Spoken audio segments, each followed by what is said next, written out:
오늘 본문의 말씀은 모세가 이스라엘 백성들을 위해서 중보기도하는 내용이 담긴 부분입니다. 이스라엘 백성들이 여간 하나님 앞에 범죄한 일이 아닌 것 같습니다. 그 죄가 얼마나 컸으면 하나님께서 이스라엘 백성들을 멸망시키기로 말씀을 작정을 하십니다. 그때 모세가 그런 상황 속에서 하나님 앞에 중보기도를 드리게 됩니다. 하나님께서 모세의 중보기도를 들으신 다음에 어떻습니까? 놀랍게도 이스라엘 백성들을 멸망시키기로 하신 그 말씀을 이제 바꾸시게 됩니다. 얼마나 귀한 일이 아닐 수가 없습니다. 우리는 오늘 말씀을 통해서 참 하나님의 은혜가 얼마나 큰지를 다시 한번 깨닫게 되는데요, 오늘 말씀을 통해서 저와 여러분들이 더 믿음으로 하나님 앞에 나갈 수 있는 복된 저와 여러분들이 다 될 수 있기를 살아계신 주님의 이름으로 축원합니다. 첫 번째는 우리는 믿음이 없으면 하나님을 기쁘시게 할 수 없다는 사실을 우리는 본문 말씀을 통해서 붙들어야 됩니다.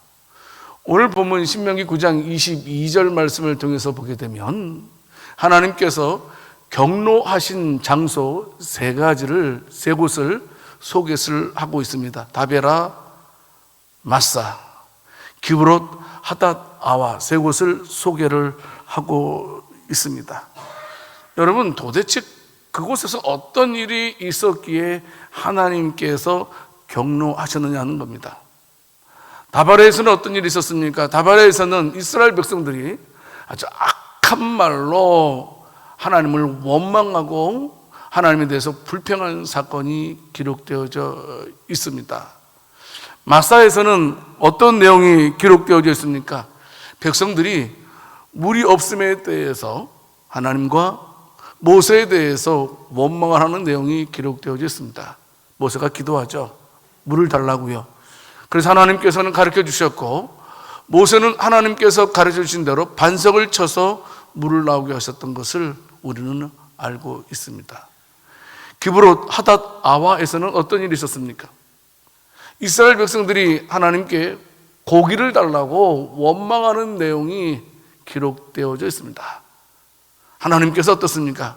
그래서 메추라기를 보내주시게 됩니다. 이스라엘 백성들이 메추라기를 먹을 때 어떤 일이 벌어지게 됩니까?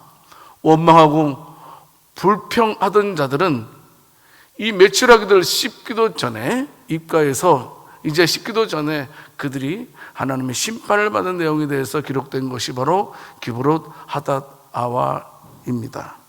성도 여러분, 이 세 곳은 다 어떤 것입니까? 공통점이 무엇입니까? 하나님을 원망하고 하나님에 대해서 불평했다라는 내용이 기록된 것입니다. 여러분, 이스라엘 백성들은 어떤 민족입니까? 하나님의 사랑을 많이 받은 백성입니다. 민족입니다. 하나님께서 특별히 구별하여서 제사장 나라로 삼아주셨고, 여러분 큰 은혜와 복으로 함께 하셨던 이스라엘 백성들, 특별히 출애굽을 한 다음에 홍해를 건너는 기적도 이스라엘 백성 모두가 그 기적을 경험을 했던 민족이었습니다. 여러분, 그런데 어떻습니까? 그런 민족에 대해서 하나님께서 경로하셨다라고 성경은 말씀하고 있습니다. 왜 하나님께서 그토록 많은 은혜를 베풀었던 이스라엘 백성들에 대해서 경로하셨습니까? 믿음이 없었기 때문입니다. 믿음이 있는 사람들은 하나님을 기쁘시게 하지만, 믿음이 없는 사람들은 어떻습니까? 날마다 하나님에 대해서 원망하고 불평만 하다가 하나님의 분노를 경험을 하는 것을 성경을 통해서 알고 있습니다.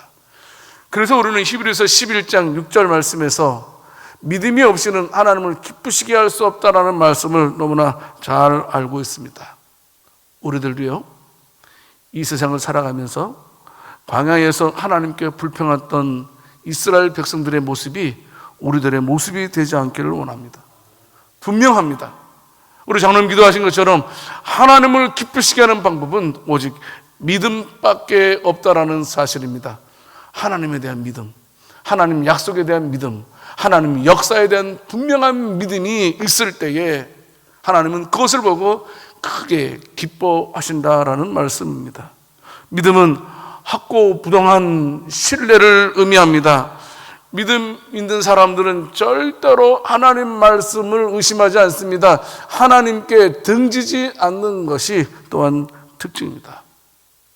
성도 여러분, 우리는 창세기 15장 6절 말씀에서 아브라함의 믿음을 보게 됩니다. 창세기 15장 앞에 부분에 대해서 어떤 일이 있었습니까? 하나님께서 아브라함에게 찾아오셔서 내가 너에게 자손을 허락해 주겠다. 하늘의 별과 바다의 모래와 같이 네 자손을 많게 해주겠다라는 복을 선언해 주시게 됩니다. 성도 여러분, 어떻습니까? 그런데 그 당시에 아브라함의 상황은 어땠습니까? 자녀가 한 사람도 없었습니다. 아니, 자녀가 10명 준대 해서 네 자손이 많아질 것이다 라고 말씀하신다면 쉽게 이해될 만한데, 이제까지 한 명도 주시지 않고서 지금부터는 하늘의 별과 같이 바다의 모래와 같이 많아지게 하겠다, 이 말씀에 대해서 우리는 어떻게 받아들이겠습니까? 더더욱 환경은 안 좋았습니다. 아내가 경수가 끊인 지 오래되었습니다. 그리고 또 자신도 나이가 많은 상황에 있었다는 사실입니다. 그런 아브라함에게 하나님 말씀하셨지요. 여러분, 그랬더니 아브라함이 하나님께서 말씀하시는 그 말씀을 믿었다는 겁니다. 예, 하나님께서 나에게 수많은 자손들을 허락해 주실 줄 믿습니다 라고 고백을 할 때에 하나님께서 그 믿음의 고백을 들으시고 아브라함을 의롭게 여기셨다라고 성경은 말씀을 하고 있습니다. 아브라함은 바랄 수 없는 가운데에서 바랬다는 겁니다. 그게 믿음입니다. 내 상황은 완전히 불완전하고 내 상황은 어렵고 힘든 상황이지만 하나님께서 하시면 하실 수 있다. 하나님께서 말씀하시면 말씀대로 된다라는 그런 믿음이 아브라함에게 있었고, 하나님은 그 아브라함의 믿음을 보시고 칭찬을 하시게 된 것입니다. 성도 여러분, 우리들에게도 아브라함이 하나님 말씀에 대해서 아멘으로 받아들였던 것처럼 저와 여러분들도 하나님의 말씀에 대해서 아무리 힘들고 어려운 상황이 있지만 아멘으로 화답할 수 있는 복된 저와 여러분들이 다 될 수 있기를 살아계신 주님의 이름으로 축원합니다. 믿음이 없으면 어떻습니까? 믿음이 약해지면 어떻습니까? 우리는 세상과 타협하려고 합니다. 모든 것이 하나님께 있는데, 믿음에 있는데 결국은 믿음이 없는 상황에 도달하게 되면 악한 말로 이스라엘 백성들이 하나님과 모세에 대해서 원망하고 불평했던 것처럼 우리들도 그렇게 되는 것을 보게 됩니다. 이해할 수 없습니다. 어떻게 하나님께서 이스라엘 백성들에게 복을 주셨는데요? 하나님께서 430년 동안 종살이했던 이스라엘 백성들을 구원해 주지 않았습니까? 그들을 구원하기 위해서 10가지 재앙을 그들에게 직접 우리 하나님이 하나님됨을 보여주셨고, 홍해도 걷게 하셨고 광야에까지 들어오게 하신 하나님이셨지만 그들은 그 많은 광경을 보았음에도 불구하고 하나님을 신뢰하지 않았습니다. 하나님을 믿지 않았습니다. 아니, 도리어 하나님에 대해서 불신하면서 하나님을 시험하려고 했던 이스라엘 백성들의 완악한 모습을 볼 수 있게 됩니다. 성도 여러분, 우리는 어떻습니까? 우리도 하나님을 가리켜서 아버지라고 고백하고 있습니다. 여러분, 우리가 하나님을 아버지라고 고백하는 의미는 어떤 의미가 있습니까? 우리 하나님께서 내 모든 것들을 다 책임져 주실 거라는 사실을 믿습니다 라는 의미에서 하나님을 아버지라고 고백하고 있지 않습니까? 근데 우리가 하나님을 아버지라고 고백하면서도 우리는 어떻습니까? 염려해서, 근심해서, 걱정해서, 불안해서 헤어나지 못하고 있다라는 사실입니다. 왜 그렇습니까? 그 이유는 하나입니다. 우리는 하나님을 믿는다고 말하면서 하나님을 신뢰하지 않기 때문입니다. 그래서 예수님께서 마태복음 6장 31절 말씀에서 말씀하고 있죠. 무엇을 먹을까, 무엇을 마실까, 무엇을 입을까 염려하지 말라. 성도 여러분, 하나님께서 우리의 모든 것들을 다 책임져 주시겠다라고 말씀하셨음에도 불구하고 여전히 근심과 걱정 속에서 살아가는 현대 그리스도인들이 얼마나 많이 있는지 모릅니다. 여러분, 우리는 열심히 일해야 됩니다. 성도들은 부지런해야 됩니다. 열심히 땀 흘려야 됩니다. 여러분, 돈 많이 벌어야 됩니다. 여러분, 조심해야 될 것이 있습니다. 뭐냐 하면, 하지만 사람의 생명이 소유의 많음에 있는 것은 절대로 아닙니다. 항상 예수 믿는 사람들은 어떻습니까? 있는 것에 자족하면서 감사함으로 살아가는 자가 되어야 됩니다. 억지로 부를 탐하려고 해서는 안 된다는 겁니다. 성도 여러분, 그런데 왜 우리는 그토록 부를 탐하고 살아가고 있습니까? 그 근본적인 원인은 우리 마음속에 믿음의 부재, 하나님을 신뢰하지 않기 때문에 우리는 계속해서 돈에 대한 탐욕을 가지고 있는 것입니다. 여러분, 하나님께서 우리를 지켜주신다고 고백하고 있는데 말은 그렇게 하고 있지만 실제의 삶에서는 그래도 뭐니 해도 돈이 최고야, 돈이 없으면 안 돼, 돈이 나를 지켜주고 돈이 있을 때 내가 무시당하지 않아 라고 생각하면서 살아가는 그런 사람들. 열심히 일해야 됩니다. 부지런히 저축해야 됩니다. 하지만 절대로 그리스도인들은 부를 탐하는 자가 되어서는 안 된다는 겁니다. 믿음의 사람들은 적든 많든 아버지께서 주신 것으로 만족하고 감사함으로 살아가는 자들이 되어야 된다는 사실입니다. 성도 여러분, 하나님은 우리 아버지이십니다. 하나님은 우리의 모든 것을 다 책임져 주실 것입니다. 빌립보서 1장 6절 말씀에서 바울은 뭐라고 말씀하고 있습니까? 여러분, 이 말씀은 굉장히 위대한 말씀입니다. 너희 안에서 착한 일을 시작하신 이가 그리스도 예수의 날까지 이루실 줄을 우리는 확신하노라. 이게 무슨 말씀이냐면, 우리에게 구원을 주신 하나님, 우리의 구원도 완성하신 하나님, 우리의 모든 것을 시작하신 하나님께서 우리의 모든 것을 다 마치게 하신다는 겁니다. 여러분, 그러니까 하나님을 신뢰하라는 겁니다. 예수님을 신뢰하라는 겁니다. 야고보서 1장 6절 말씀에서 말씀하고 있지 않습니까? 그러니까 의심하지 말고 염려하지 말아라, 근심하지 말아라. 너희가 말씀에 대해서, 하나님에 대해서 의심하는 것은 바람에 밀려 요동하는 바다 물결과 같다. 성도 여러분, 하나님을 신뢰하고 살아가야지만 되는데요. 그런데요, 우리가 하나님을 믿지 않고 하나님을 신뢰하지 않으면요, 우리는 성경을 통해서 보게 되면 복을 내 발로 걷어찰 때가 많이 있다는 겁니다. 오늘 읽은 신명기 9장 23절 말씀을 통해서 보게 되면 38년 전에 가데스 바네에서 먼저 하나님께서 이스라엘 백성들에게 말씀하지 않습니까? 너희는 올라가서 내가 너에게 준 땅을 차지하라 라고 말씀합니다. 여러분, 그런데 그때 이스라엘 백성들이 어떻게 합니까? 여호와의 명령을 거역했다, 믿지 아니했다, 그 말씀을 듣지 아니했다 라고 말씀하고 있습니다. 무슨 말씀이? 하나님께서는 분명히 이스라엘 백성들에게 그 땅을 주시겠다 하셨습니다. 그런데 그 말을 들은 이스라엘 백성들은 믿지 못했습니다. 하나님을 신뢰할 수가 없었습니다. 왜냐하면 눈에 보이는 가나안 족속이 더 두려웠습니다. 그들은 키가 크고 아주 무서운 무기들을 많이 가지고 있었고, 눈에 보이는 것을 봤을 때 도저히 우리가 가나안을 점령할 수 없게 만들었습니다. 더더욱 악한 말은 어떤 말이었냐면, 우리가 왜 애굽에서 나왔는가? 우리 애굽으로 돌아가자라는 아주 망령된 말까지 이스라엘 백성들이 내뱉게 됩니다. 하나님을 신뢰하신 결과가 어떻습니까? 그들은 약속의 땅을 차지할 수 있는 절호의 기회를 발로 차게 됩니다. 그 결과 어떻게 됩니까? 38년 동안 광야에서 얼마나 무의미하고 헛되고 힘든 삶을 살았는지 모르는 것입니다.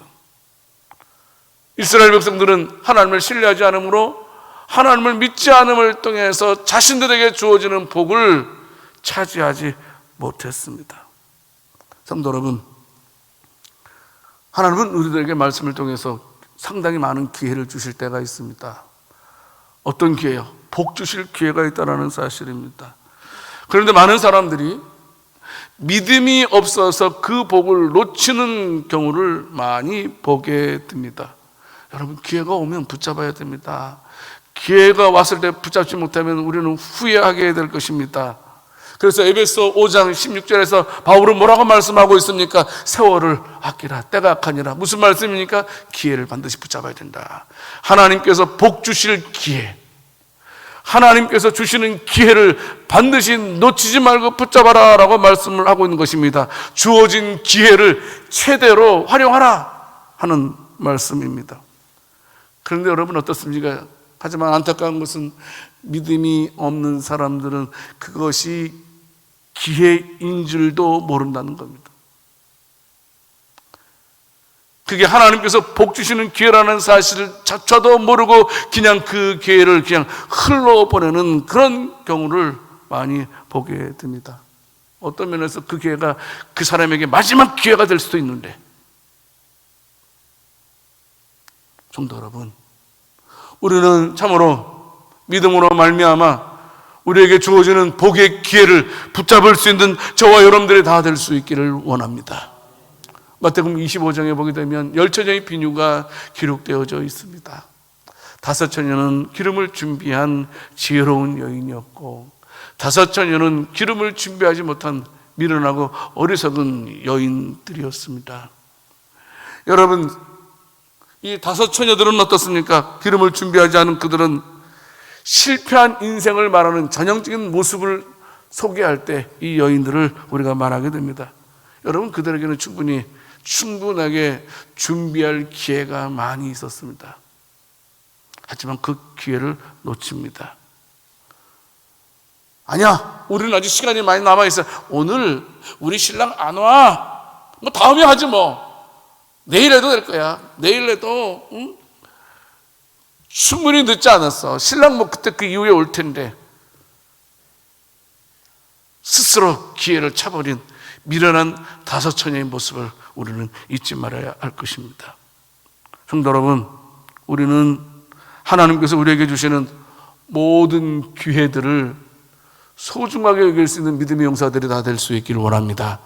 여러분, 내가 하나님 나라를 위해서 일할 수 있을 기회, 하나님께 영광 돌릴 수 있는 기회, 내가 영혼들을 인도할 수 있는 기회, 선을 행할 수 있는 기회, 기도할 수 있는 기회, 사랑할 수 있는 기회, 용서할 수 있는 기회, 말씀대로 살 수 있는 기회, 그 모든 기회들을 붙잡을 수 있는 우리 모두가 다 될 수 있기를 살아계신 주님의 이름으로 축원합니다. 여러분, 야곱의 형 에서가 왜 통하는 눈물을 흘려야만 했습니까? 히브리서 12장 16절 말씀에 보게 되면 그는 한 그릇 음식을 위해서 장자의 명분을 판 어리석은 자였습니다. 복을 지켜야 되는데 복을 지킬 기회를 놓쳤던 그였습니다. 여러분, 그가 진짜 배가 고파서 장자의 명분을 팔았을까요? 아니에요.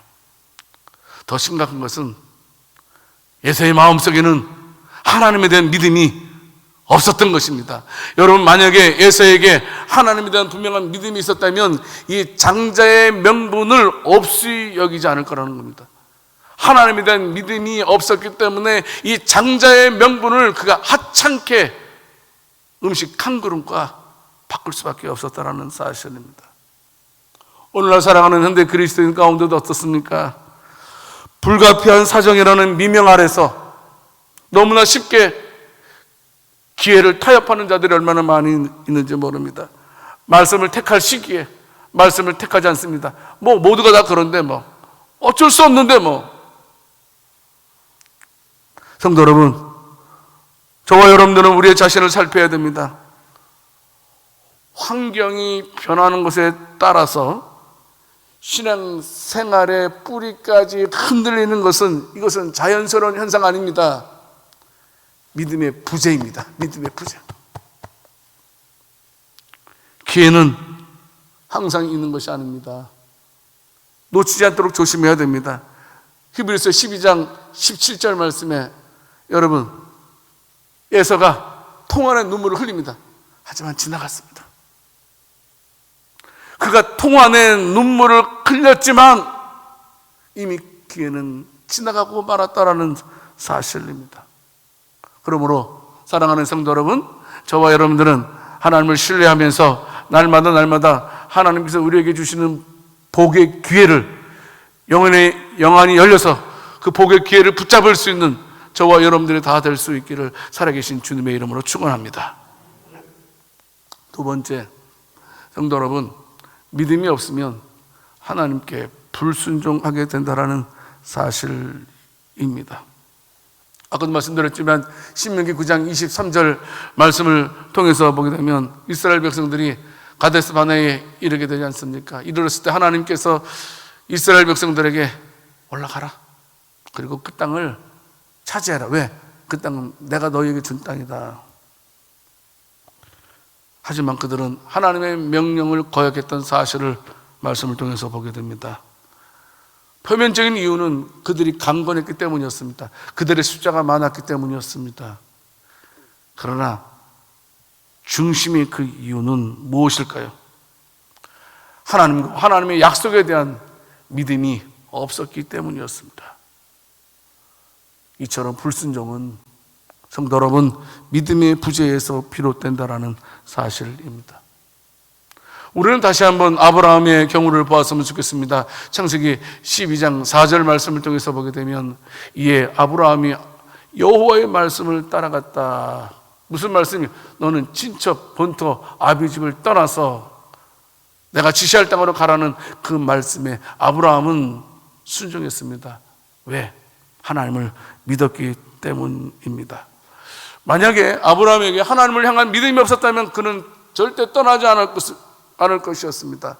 여러분, 떠난다는 말은요, 모든 기득권을 다 내려놓는다는 겁니다. 무엇을 위해서? 하나님 말씀에 순종하기 위해서, 하나님의 약속의 말씀에 순종하기 위해서 지금 내가 누리고 있는 모든 기득권을 다 내려놓을 수 있었던 것입니다. 하지만 예나 지금이나 많은 사람들이 하나님의 뜻을 알면서도 머뭇머뭇거리는 경우가 얼마나 많이 있습니까? 우리는 예수님 믿고 있습니다. 하나님을 아버지라고 부르고 있는 자들입니다. 하지만 하나님의 자녀라고 부르면서도 우리가 버릴 것을 버리지 못하고, 잘라낼 것을 잘라내지 못하고, 붙들 것을 붙들지 못하는 우리의 연약한 모습을 보게 됩니다. 왜 그렇습니까? 믿음이 없기 때문입니다. 성도 여러분, 우리는 우리의 삶의 중심을 하나님의 뜻에 맞춰야 된다는 겁니다. 야고보서 4장 15절 말씀에 있는 것처럼, 여러분 이 말씀을 제가 쉽게 풀어드릴게요. 하나님께서 허락하신 일이라면 무엇이든지 하겠다는 말씀입니다. 하나님께서 명하시는 일이라면 내가 불 속에라도 들어가고 내가 물 속에라도 들어가겠다, 어떤 일이라도 하겠다라는 믿음의 결단의 내용인 것을 보게 됩니다. 이와 같은 태도가 예수 믿는 사람들의 바람직한 모습이라는 사실입니다. 자기 생각대로 하는 것은 믿음의 사람의 모습이 아닙니다. 여러분, 사울 왕이 왜 망하게 되었습니까? 자기 생각대로 했기 때문입니다. 결국은 하나님 말씀에 불순종했기 때문입니다. 사무엘상 15장 23절 말씀에 사무엘 선지자가 사울 왕에게 말하고 있지 않습니까? 왕은 하나님의 말씀을 버렸습니다. 하나님의 말씀을 버렸다는 말은 하나님을 버렸다는 말입니다. 그래서 하나님께서 왕을 버리셨습니다 라고 말씀을 하고 있습니다. 우리가 하나님의 뜻을 알면서도 그를 거역하는 것은 그분의 말씀을 거역하고 버리는 것입니다. 성도 여러분, 믿음과 순종은 동전의 양면입니다. 떨어질래야 떨어질 수 없습니다. 아브라함은 하나님의 뜻을 온전히 쫓음을 통해서 자신의 믿음을 증명했습니다. 구약의 많은 선진들이 어떻습니까? 그 어려움 가운데서도 자신의 믿음을 증명했던 것을 우리는 많이 보게 됩니다. 다윗도 그렇고 다니엘과 다니엘의 세 친구들의 모습을 통해서도 우리는 잘 알고 있습니다. 노아도 그렇지 않습니까? 순종은 믿음을 증거하는 확실한 표입니다. 여러분, 누가 주의 뜻에 순종한다면 그 사람의 믿음을 의심할 필요는 전혀 없습니다. 믿음은 순종을 낳고, 순종은 믿음을 증명합니다. 이것을 우리가 기억해야 됩니다. 성도라고 믿음이 우리가 말하면서 믿음이 없다면 우리는 불순종하게 됩니다. 결국은 사울처럼 될 수 있다는 것입니다. 오늘 신명기 9장 24절 말씀 보게 되면 이스라엘 백성들의 모습, 저와 여러분들의 모습이 아닌가 싶습니다. 내가 너희를 알던 날부터 너희가 항상 여호와를 거역하여 왔느니라, 이렇게 말씀하고 있습니다. 목이 곧은 백성이라는 사실입니다. 우리는 하나님을 믿는다고 말하면서 오늘 말씀처럼 하나님을 알 때부터 지금까지 하나님께 거역하지 않았는지 살펴봐야 됩니다. 고집센 사람이 되어서는 안 됩니다. 절대로. 고집센다는 것은 자기 뜻대로 하기를 원하는 것이고, 자기 뜻대로 한다는 말은 믿음의 부재와도 같은 말입니다. 성도 여러분, 우리가 살아가면서, 신앙생활하면서 절대로 나라는 자가 우리의 인생의 주어가 되어서는 안 됩니다. 우리 인생의 주어는 하나님이 되어야 된다는 겁니다. 바울은 고백합니다. 갈라디아서 2장 20절 말씀에서 내가 그리스도와 함께 십자가에 못 박혔나니 그런즉 이제는 내가 사는 것이 아니요 오직 내 안에 그리스도께서 사시는 것이라. 아멘. 하나님을 믿는다고 말하면서 우리는 언제까지 내 인생을 내가 주장하려고 하십니까? 우리는 반드시 붙들어야 됩니다. 우리가 예수님을 믿는다라는 말, 우리가 예수님을 가리켜서 주님이라고, 로드라고 고백한다는 말은 무슨 말입니까? 하나님은 나의 주인이십니다 라고 고백하는 것과 똑같습니다. 우리의 주인은 하나님이십니다. 그래서 우리는 그 주인의 뜻에 따라야 됩니다. 살아도 주의 영광을 위해서, 죽어도 주를 위해서 죽는 자가 바로 진정한 하나님 백성의 모습이라는 것입니다. 성도 여러분, 우리는 명목상의 그리스도인들이 되어서는 안 됩니다. 명목상의 그리스도인이라는 말은 자기 생각대로, 자기 고집대로 살아가는 사람을 가리킵니다. 여러분, 겉모습은 성도인데 속은 성도가 아닐 수도 있다는 겁니다. 대표적인 사람들은 누구입니까? 서기관, 바리새인들, 대제사장들, 그런 분들 아니었습니까? 그런 분들은 얼마나 경건했는지 모릅니다. 교인들의 입장에서 보게 되면 참 교인 중에 교인이라고 말할 수, 그 소리를 들을 수 있는 자들이었습니다. 여러분, 그런데 요한복음 8장 44절 말씀에서 예수님께서 그들을 향해서 어떻게 말씀하고 있습니까? 거짓의 사탄의 자녀라고, 자식이라고 말씀을 하고 있습니다. 그들은 어떻습니까? 경건한 그리스도인이다 라고 자처하면서도 하나님의 말씀을 버렸습니다. 고집대로 살았습니다. 갈라디아서 5장 24절 말씀에 있는 것처럼 여러분, 우리는 육체와 함께 그 정욕과 탐심을 십자가에 못 박는 자가 바로 그리스도인이라는 사실입니다. 성도 여러분, 내가 주인 되지 맙시다. 하나님이 우리의 주인됨을 믿으시기를 바랍니다. 그럴 때 하나님께서는 우리에게 놀라운 은혜로 함께 하신다는 겁니다. 한 가지만 더 간단하게 말씀드리겠습니다. 세 번째는, 성도 여러분, 저와 여러분들은요, 하나님의 은혜로 살아가는 줄을 믿으시기를 바랍니다. 우리는 이 세상을 살아갈 때 하나님의 은혜 의식에 푹 잠겨서 살아가야 된다는 사실입니다. 신명기 9장 29절 말씀에서 모세가 고백하지 않습니까? 그들은 주의 큰 능력과 펴신 팔로 인도하여 내신 주의 백성 곧 주의 기업이로소이다 하였노라. 하나님께서 이스라엘 백성들을 구원해 주지 않았습니까? 하나님께서 이스라엘 백성들을 하나님의 자녀로 삼아주지 않았습니까? 모든 것들이 다 하나님의 은혜입니다. 내가 이스라엘 백성들을 구원한 것이 아니고 하나님께서 행하셨습니다. 하나님의 은혜의 결과가 바로 이스라엘 백성들의 모습이 아닙니까? 라고 모세는 고백하고 있습니다. 신약에서 가장 유명한 사람 한 사람을 뽑으라면 우리는 단연코 바울을 뽑을 수가 있습니다. 고린도전서 15장 10절 말씀에서 그는 고백합니다. 내가 나 된 것은 하나님의 은혜로 되었다라고 말씀하고 있습니다. 오직 나와 함께 하신 하나님의 은혜로 내가 많은 일들을 알 수 있었다. 하나님의 은혜로. 우리는 그것을 기억해야 됩니다. 붙들어야 된다는 사실입니다. 여러분, 바울이 어떤 자입니까? 히브리인 중에 히브리인입니다. 여러분, 공부를 많이 하기로 많이 한 사람입니다. 모험한 시민권을 가지고 있습니다. 더더욱 놀라운 것은 여러분, 고린도후서 12장 2절 말씀을 통해서 보게 되면 바울은 3층정까지 다녀온 사람입니다. 유대인들은요, 하늘을 3층으로 부분했습니다. 첫 번째 1층은 우리가 보는 이런 하늘입니다. 두 번째 하늘은 이제 궁창, 물이 가득 찬 곳. 그다음에 세 번째 하늘은 천사들이 거하는 곳, 신비로운 곳이죠.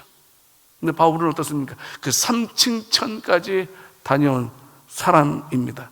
충분하게 자랑할 것 많습니다. 내세울 것 많습니다.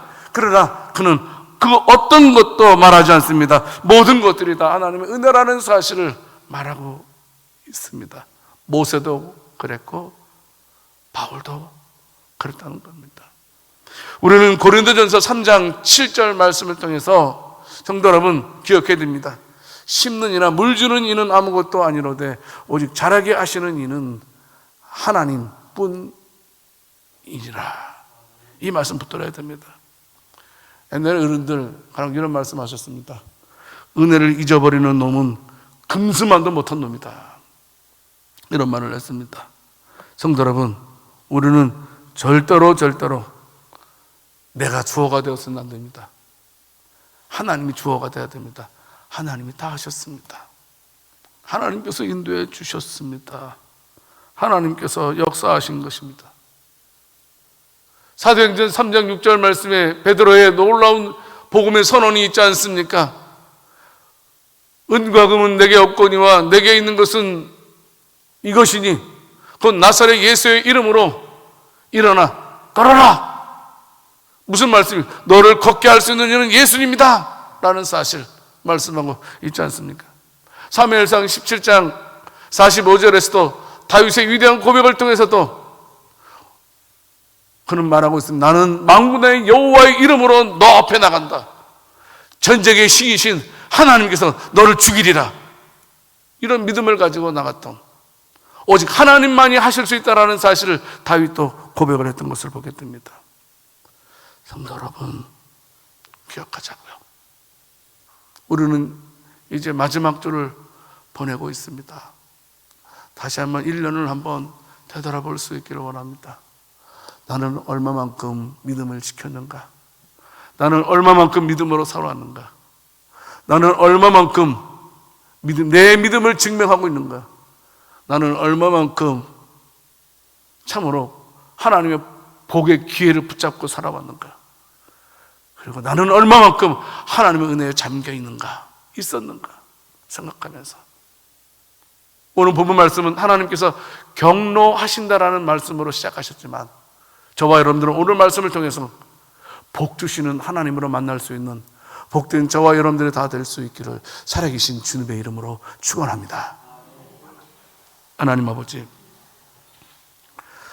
믿음은 순종을 낳고 순종은 믿음을 증명하는 것을 말씀을 통해서 보았습니다.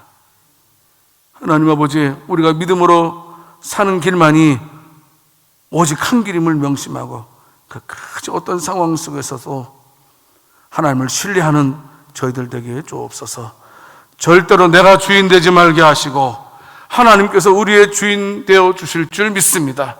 모든 영광 주께서 받아주실 줄 믿고 우리 주 예수 그리스도 이름으로 기도드립니다. 아멘.